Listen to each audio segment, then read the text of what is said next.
पहले शुरुआत आज की बड़ी खबर के साथ करते हैं।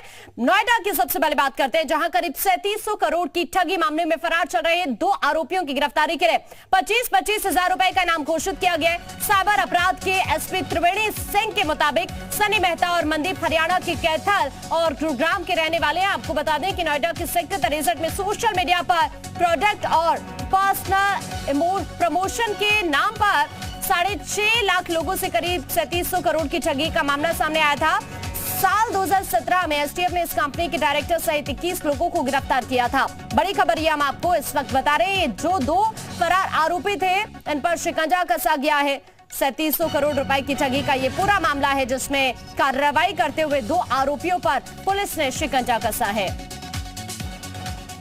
गाजियाबाद से खबर है, युवती का जलता हुआ शव बरामद हुआ है। मृत युवती की शिनाख्त नहीं हो पाई है। घटनास्थल से थोड़ी दूर श्यामा मुखर्जी पार्क पर है। बड़ी संख्या में प्रेमी जोड़े पार्क में आते हैं। पुलिस को प्रेम प्रसंग के चलते हत्या का शक है।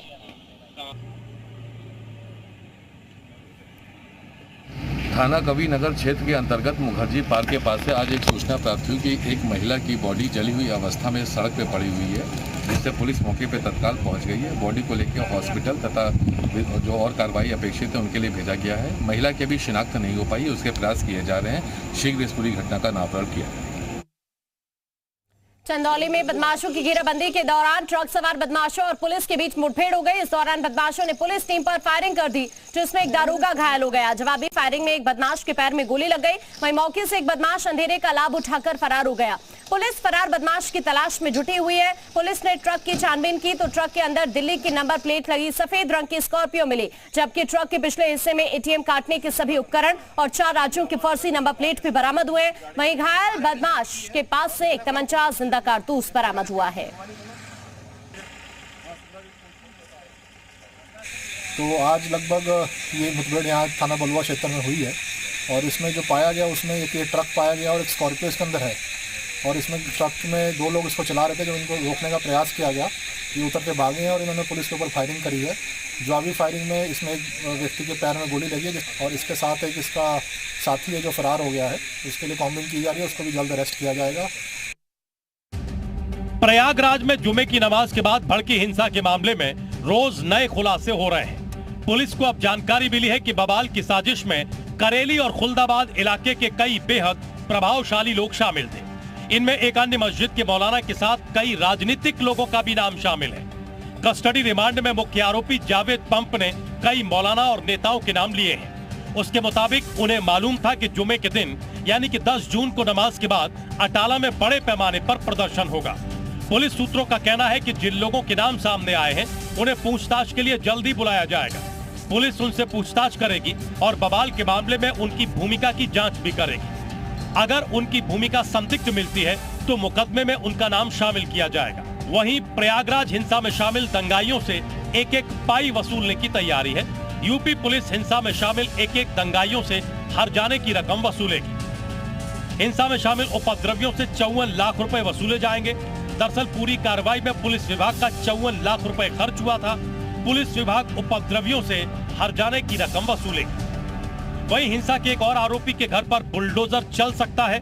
असदुद्दीन ओवैसी की पार्टी AIMIM के जिला अध्यक्ष शाह आलम के घर पर प्रयागराज विकास प्राधिकरण ने नोटिस चस्पा कर दिया है।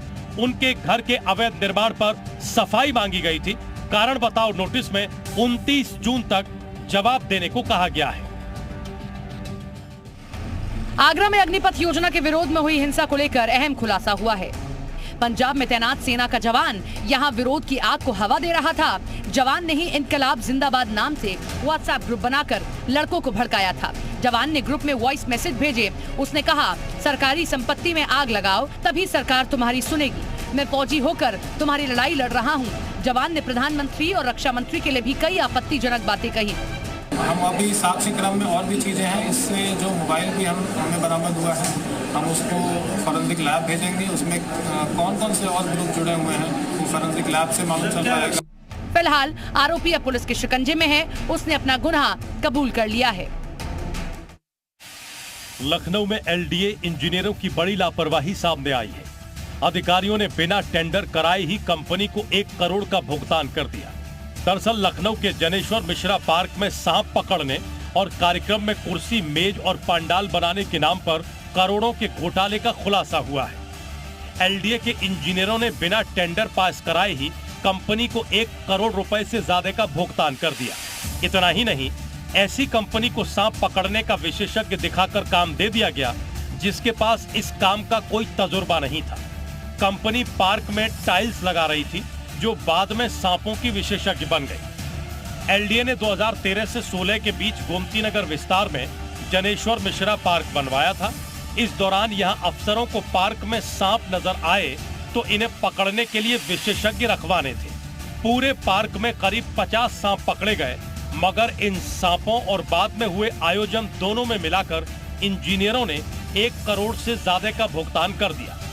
वन विभाग, चिड़ियाघर और जंगल में काम करने वाली किसी संस्था से संपर्क करने के बजाय इंजीनियर्स ने इसका ठेका जनेश्वर पार्क के ठेकेदारों को ही दे दिया। उत्तर प्रदेश में सपा शासनकाल के दौरान एक और घोटाला हुआ था। ये घोटाला लखनऊ विकास प्राधिकरण में हुआ था। फिलहाल इस पूरे मामले को लेकर अब अपनी जांच रिपोर्ट तैयार करके एलडीए को लेखा विभाग ने भेज दी है। ये पूरा घोटाला जनेश्वर मिश्र पार्क में हुआ था, जहां पर 1 करोड़ रुपए एक कंपनी को केवल सांप पकड़ने और पार्क में हो रहे कार्यक्रम में मेज और कुर्सी लगाने के लिए दे दिए गए, जबकि उसका टेंडर भी नहीं कराया गया। प्रतापगढ़ में एसपी जिलाध्यक्ष छविनाथ यादव पर प्रशासन ने बड़ी कार्रवाई की है। पुलिस ने एसपी नेता की करीब 10 करोड़ की संपत्ति कुर्क कर दी। सपा जिलाध्यक्ष के धनहू में मौजूद इंटर कॉलेज को भी सील किया गया। इसके अलावा करीब 4 करोड़ कीमत के खेत को भी सील कर दिया गया है। गुंडा इलाके में एक्शन हुआ है। उधर बरेली के फतेहगंज पश्चिमी में तस्कर सोनू कालिया के खिलाफ प्रशासन ने बड़ी कार्रवाई की। खबर है कि बीडीए तस्कर सोनू के घर पर बुलडोजर चला रहा है। इस दौरान मौके पर बीडीए और प्रशासन के अधिकारियों के साथ पुलिस बल को तैनात किया गया। पुलिस के मुताबिक सोनू पर स्मैक तस्करी का आरोप है, जिसके खिलाफ कार्रवाई से पहले प्रशासन ने पूरी सख्ती दिखाई और मोहल्ले को छावनी में तब्दील कर दिया। प्रयागराज के करछना क्षेत्र के डीहा गांव में एक बेहद चौंकाने वाला मामला सामने आया है। यहां एक परिवार 18 साल की बेटी के शव के साथ 5 दिनों तक घर के भीतर बंद रहा। बताया यह जा रहा है कि लड़की की मौत के बाद उसे तंत्र मंत्र और झाड़ फूंक के जरिए जिंदा करने की कोशिश की जा रही थी। दुर्गंध आने पर ग्रामीणों ने पुलिस को सूचना दी, जिसके बाद घटना की जानकारी हुई। भीतर जाने पर घर में 11 दूसरे सदस्य भी बीमार पड़े मिले। इनमें से एक की हालत गंभीर थी। पूछताछ में ये पता चला कि घर में कई दिनों तक खाना नहीं बनता था और परिवार के लोग केवल गंगा जल पीते थे। पुलिस ने सभी को अस्पताल में भर्ती कराया है। फिलहाल सभी का इलाज किया जा रहा है। 14-15 साल की बेटी जिसकी मृत्यु हो गई थी, लेकिन उसकी डेड बॉडी को लोग घर पे ही रखे थे कतिपय कारणों से, और उनको कुछ सूचनाएं ऐसी थी, चर्चा थी कि वो ये उम्मीद कर रहे थे कि ये जिंदा हो जाएगी। इस तरह की बातें सामने आई थी। तत्काल मेडिकल टीम्स को, जिसमें सीएमओ प्रयागराज की टीम थी, पुलिस बल को मौके पर भेजा गया था। सभी बीमार लोग या बीमार प्रतीत हो रहे थे जो, उनको तत्काल इलाज के लिए अस्पताल भिजवाया गया।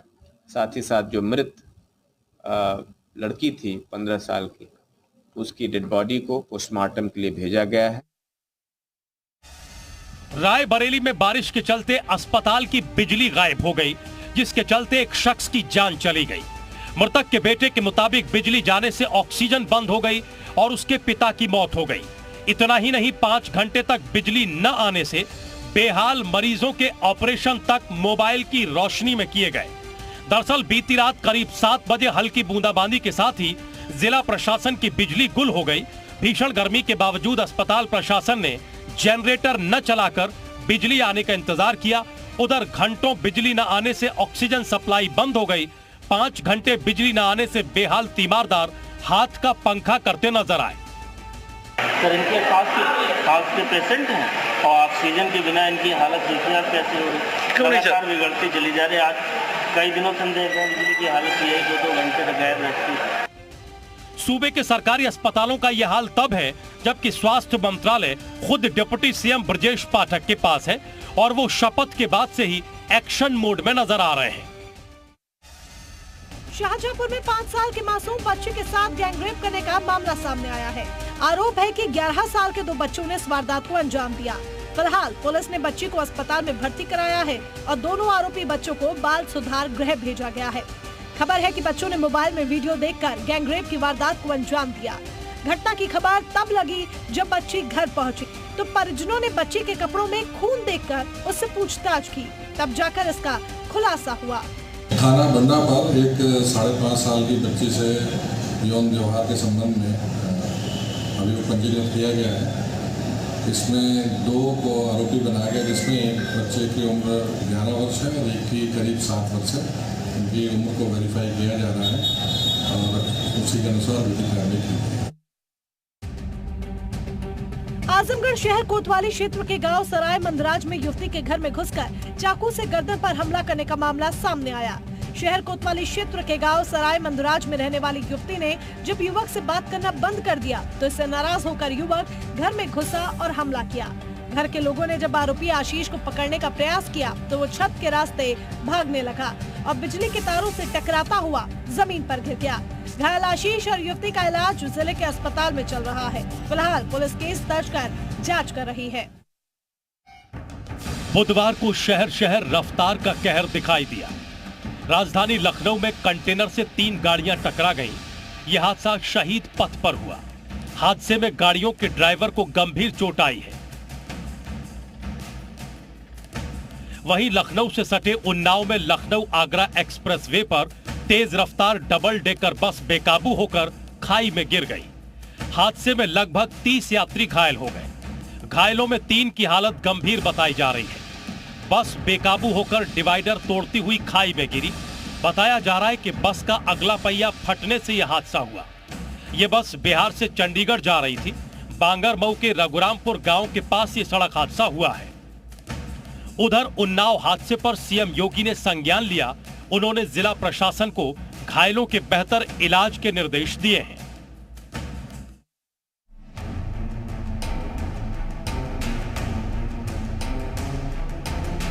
हरिद्वार में जंगल से सटे इलाकों में मानसून आते ही खतरा कई गुना बढ़ गया है।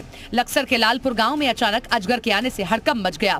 करीब 18 फीट लंबे अजगर को देख ग्रामीण दंग रह गए। आनन फानन में वन विभाग को मौके पर बुलाया गया, जिसके बाद वन विभाग की टीम काफी मशक्कत के बाद अजगर को पकड़ने में कामयाब हो पाई। अजगर को रेस्क्यू कर वापस जंगल में छोड़ दिया गया। गोरखपुर के वार्ड नंबर 21 बेतियाहता के पार्षद ने जलभराव के बाद आरती का विरोध जताया है। लोग मंदिर या गंगा की आरती करते हैं, लेकिन बेतियाहता के पार्षद विश्वजीत त्रिपाठी ने अपना विरोध दर्ज कराने के लिए मिर्जापुर क्षेत्र के जलभराव की आरती कर विरोध दर्ज कराया। विश्वजीत त्रिपाठी ने तंज कसते हुए कहा कि नगर आयुक्त की कृपा से सड़क पूरी तरह से जलमग्न हो गई है। सड़क पर नाव चला दिया जाए तो चल सकती है। प्रधानमंत्री किसान ऊर्जा सुरक्षा और उत्थान अभियान कुसुम योजना के अंतर्गत 109 किसानों को सोलर पंप मिलेगा। सरकार ने इसका लक्ष्य दे दिया है। इसके लिए किसानों को ऑनलाइन आवेदन करना होगा, लेकिन इसमें वही किसान बुकिंग करा सकेंगे जिनके पास सिंचाई के लिए बिजली का कनेक्शन नहीं होगा। खेती करने के लिए पानी और बिजली की कमी न हो, इसके लिए भारत सरकार ने पीएम कुसुम योजना शुरू की है। इसका उद्देश्य किसानों को सिंचाई के लिए सोलर पंप उपलब्ध करवाना है। डीएम मनीष कुमार वर्मा ने बताया कि पिछले साल भी किसानों के लिए योजना आई थी, लेकिन उनको लाभ नहीं मिल पाया। इस बार किसानों को जरूर लाभ मिलेगा। गौतम बुद्ध नगर वासियों के लिए बड़ी खबर है। अब जिले में एक नहीं बल्कि 2 MRB हब बनाए जाएंगे। इस बात की जानकारी यमुना विकास प्राधिकरण के मुख्य कार्यपालक अधिकारी डॉक्टर अरुण वीर सिंह ने दी है। जेवर में बन रहे नोएडा इंटरनेशनल एयरपोर्ट के पास देश का सबसे बड़ा MRB हब बनाए जाएंगे। इसके अलावा दूसरे चरण में 1365 हेक्टेयर जमीन का अधिग्रहण होगा, उसमें भी एक MRO हब बनाया जाएगा। अभी तक देश के बड़े विमान और एयरक्राफ्ट मरम्मत के लिए सिंगापुर और कोलंबो जैसे देश में जाया करते थे, लेकिन गौतम बुद्ध नगर में नोएडा इंटरनेशनल एयरपोर्ट के पास 2 MRO हब बनने के बाद देश की आत्मनिर्भरता बढ़ जाएगी। यहाँ पर केवल भारत के ही नहीं बल्कि विदेशी विमानों की भी मरम्मत की जाएगी।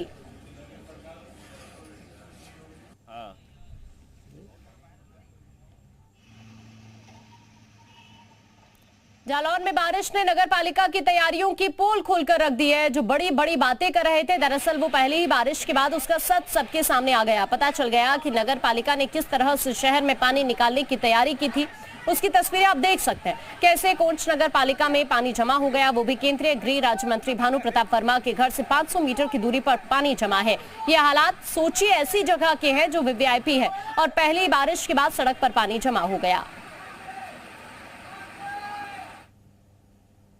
गाजीपुर के शहर कोतवाली क्षेत्र में रजतेपुर पुलिस चौकी का हाल बेहाल है। थोड़ी सी बारिश के बाद ही पुलिस चौकी की छत से पानी टपकने लगता है। इन तस्वीरों को आप देखिए, यह हाल अब है तो सोचिए आगे आने वाली बारिश में रजतेपुर चौकी का हाल क्या होने वाला है। खबर है कि पुराने हो चुके भवन की मरम्मत का काम नहीं हुआ, जिसके चलते चौकी छत जर्जर हो गई, जिससे थोड़ी सी बारिश के बाद ही छत से पानी गिरने लगा। इस बात की जानकारी एसपी को भी है, फिर भी हालात ऐसे बने हुए हैं।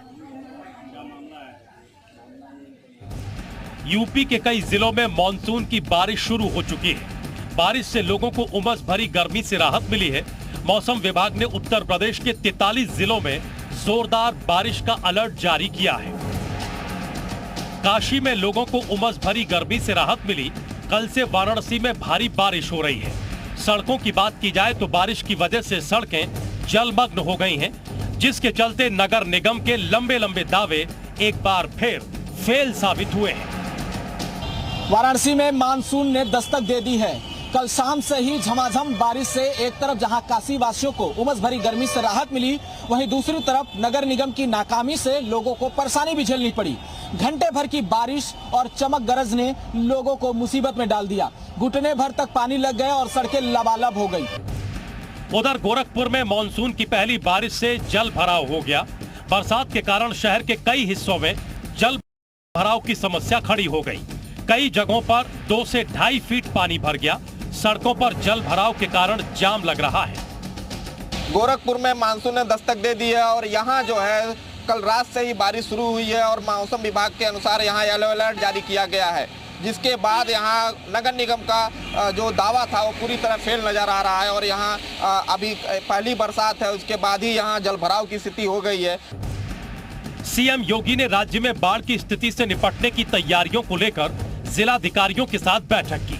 सीएम ने अफसरों को निर्देश दिए कि बाढ़ से निपटने के लिए पहले से पूरी तैयारी रखें और जनता की हर संभव मदद करें।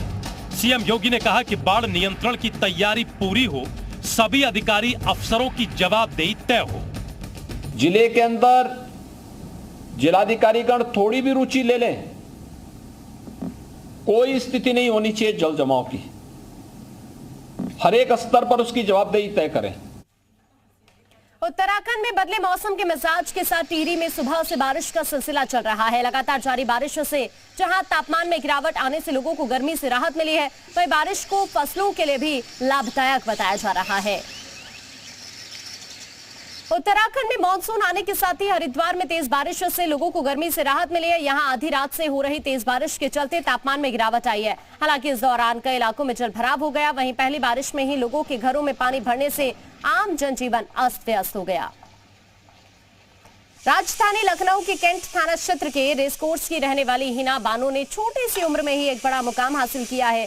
हिना बानो ने 19 जून को आयरलैंड में आयोजित यूनिफा अंडर 23 नेशनल हॉकी टूर्नामेंट में जूनियर भारतीय महिला टीम शानदार प्रदर्शन करते हुए उप विजेता का खिताब हासिल करने में कामयाबी हासिल की है। मिडफील्ड और फॉरवर्ड पोजीशन पर खेलने वाली हिना ने टूर्नामेंट के दौरान देश के लिए 5 मैच खेली और जीत में महत्वपूर्ण भूमिका निभाई। आपको बताते चले कि हिना बानो एक गरीब परिवार है और छोटी सी उम्र में हिना के सर से पिता का साया उठ गया था। हमारा मैच 5 टीमें थी, जिसमें इंडिया की 2nd पोजीशन रही है। कितने दिनों का मैच था? 5 दिन। 19 से 28 तारीख, लगभग 10 दिन। मैं बहुत छोटी थी जब मैं यहाँ पे आई हूँ। मेरे पापा की डेथ हो गई थी तो नाना हमें अपने साथ लेके आ गए थे। तो स्टार्टिंग में तो बहुत मुश्किलें आई, पर फिर उसके बाद तो सब ठीक हो गया, क्योंकि मैंने साई हॉस्टल